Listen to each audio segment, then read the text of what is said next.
நகரம் ஓடிக்கொண்டிருந்தது. எல்லோரும் ஓடினார்கள்.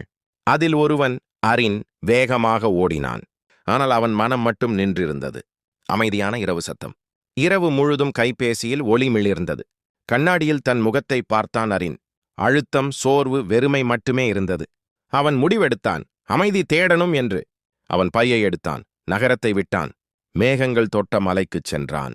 அங்கு ஒரு ஞானி வாழ்கிறார் என்று கேட்டிருந்தான். மலை உச்சியில் அவன் அந்த மூதாட்டிய புத்தரைச் சந்தித்தான்.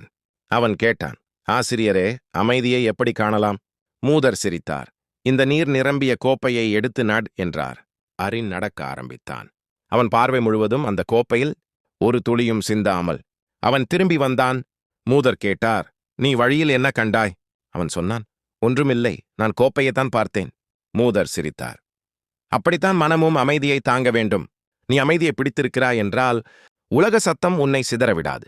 அரின் மரத்தின் கீழ் அமர்ந்தான். கண்களை மூடி மூச்சை உணர்ந்தான். அவன் அறிந்தான், அமைதி வெளியில் இல்லை, அது உள்ளேதான். அவன் நகரத்துக்குத் திரும்பினான்.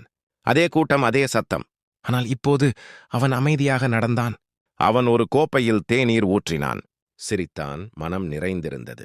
புத்தர் சொன்னது போல், அமைதி ஒரு இடம் அல்ல, அது ஒரு பழக்கம்.